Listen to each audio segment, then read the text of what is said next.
The RV Show USA is brought to you by Rockwood, building better RVs, making smarter RVers. And we are back with another Ask the Manufacturer segment designed to help consumers and guide them towards making the right choice when it comes to which RV to buy. Now, in our first, what will be a series of chats with a regional salesperson that's been in the RV industry for more than 20 years, you're going to hear this gentleman mention a term 3 or 4 times during the segment. I think it's so important that you not only understand what he's saying, but you'll remember it when you are shopping for that new RV in this segment that we're going to call Lights and Lipstick. So give me some advice, if you would, in terms of if I'm a newbie, I've never bought an RV before, I love the whole thought of it, but I don't want to get in over my head. Give me some advice on what I'm supposed to look for, Steve. Sure, some advice of what you're wanting to look for. Yeah, and again, just if you're listening to this program right now, these are good things. Knowing what you're wanting to ask ahead of time, having a plan. I can always tell the customers that come into the shows that have a plan. They are asking the right questions. They've done the research ahead of time. They've narrowed it down. All of those things are very important going into a show or even into a dealer's lot. But how much do I narrow it down? In other words, I know, for example, I want a travel trailer. All right, I don't want a fifth wheel. I know I don't want a motorhome. I know kind of what I want. I want a travel trailer, but I get confused because it's easy to be confused on the internet. You see all these different things and your mind just starts freaking out. How do I narrow in on the right travel trailer for me? Because these low prices I'm seeing on some of them are hard to ignore. Right. We get lights and lipstick, right? Like that's easy for people to fall into that, is to see the flashy lights or the lipstick or pet bowls. Like, oh, how cool would it be to have doggy bowls for Fido? Yeah. Really, that's not giving you a better camper. But, doing research online, finding out what those different price points are, that's huge. Just having an understanding of axles and floors and construction, laminate versus what we call in the industry stick and tin, which are the corrugated sides with the wood frame. Knowing what those differences are, knowing where those price points are, all of those things are good things to ask questions on before you make a decision. Not necessarily before you go look, but before you make a decision. And that information's out there. Again, shows like this, having an RV Wingman is important. Talking to friends, talking to people at campgrounds. These Facebook groups are awesome. The groups that are out there, information is passed just like that. I think about when I started, 22 years ago here at Forest River, and it was really difficult to get information. If we had an issue with with one of our units, it took that unit going out to a dealer and then a warranty claim coming back and then several warranty claims coming back till we were able to see what the problem was. Now with these Facebook groups and some of the dealer groups that are out there, we can see things in real time. We can see right away if there's something going wrong, and we can address it quickly. Yeah, I say social media is it cuts both ways. It's great for marketing, and it can be terrible if you don't customer service. You don't take care of your people. It can be really, really, like I said, a double-edged sword. So let me go back to if I'm shopping for RVs and I'm looking, I'm going. Sure. There's two that they kind of look the same, but one is a few $1,000s more than the other. But I really can't tell the difference.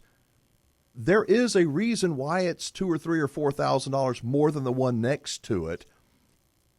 How important is that for me to understand why, instead of just look at the price and go, I'm going to go with a cheaper one?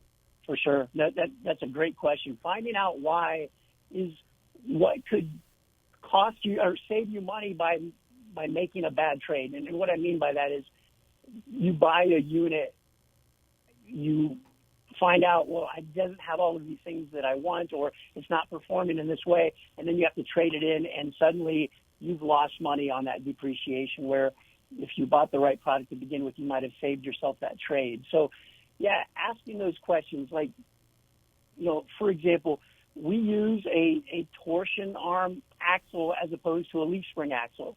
Now, there's a price difference in between those two axles. If you didn't ask those questions as to what those differences are, why there's a 10-year warranty on a torsion axle versus a 2-year on a leaf spring, you wouldn't know, because you look at the tire, all you're seeing are the tires. You're not seeing those axles. And that's a huge difference, both in vibration in the camper, which is going to be, the less vibration, the longer life you're going to have,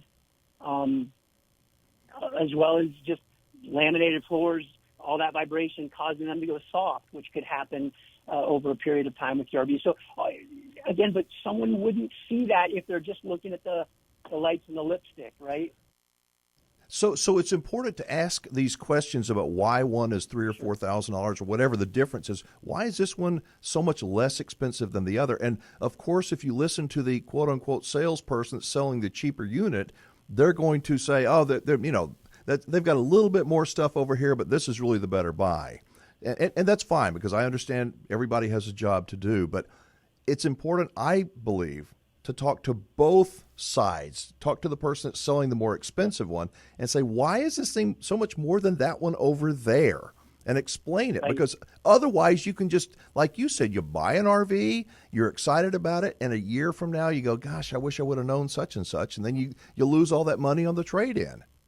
For sure. Yeah, I tell, when I do sales training with the dealers, I tell them, there's a price point and a floor plan, and a weight for everything out there. Everybody has it at some price, at some floor plan, at some weight. We have to tell them what those differences are. And you'll be able to see real quick, once you're inside of a unit, what those meat and potato differences are. Not the lights and the lipstick. I know I keep saying that, but that's what's out there. I mean, I'll be talking about our floors or our windows or some of the things, the countertops or the bigger oven, all these things that we do different, at Rockwood Flagstaff. And people look over and they'll say, oh, look at those graphics or look at the lights. And again, that's not how you buy an RV. They look nice for sure, but everyone's got that floor plan. Everyone's got a price. You have to ask what those differences are. And it doesn't matter if you're buying a chainsaw or a snowmobile. Asking those questions, why is this unit a little bit more than this one over here? It's just good to have those answers before you make a purchase. Lights and lipstick. I love that. My hope is that no matter what RV you end up buying, that you'll take some of the things you learn in these segments and apply them during the buying process. Don't make the all too common rookie mistake of failing to do your research and buying out of emotion. Do your homework. Ask questions. Ask the sales rep, why is your RV so much more expensive or less expensive than that other one? Then process what they say and think about it. If there's something you don't understand, don't just take sounds fine to me, I guess.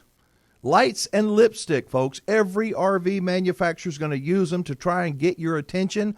That is a fact, and there's absolutely nothing wrong with that. That's smart marketing.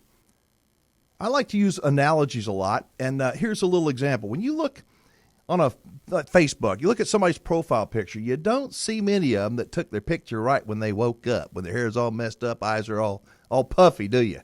Most of them, and this is true, most of them you see are when the person looks their best. The reality is that they rarely look like their profile picture in real life. Unless you're looking at my picture. I look a whole lot better in person. That's because makeup and lighting can do wonders in a profile picture. And lights and lipstick can make a poorly built RV look pretty dang nice. But just like that profile picture may be the best picture of that person, there's a lot more to that person than just the outer makeup, pretty outward appearance. Beneath the lipstick on RVs is what you need to pay attention to. I admit it's not the sexiest part of RV shopping, but in my view, it is the most important. Again, I can't say enough about the folks at Flagstaff Rockwood for their willingness to participate in these educational segments. Their decision to support this show and help make RVers smarter, to me, shows their true character. In my book, character and integrity are everything. Be right back.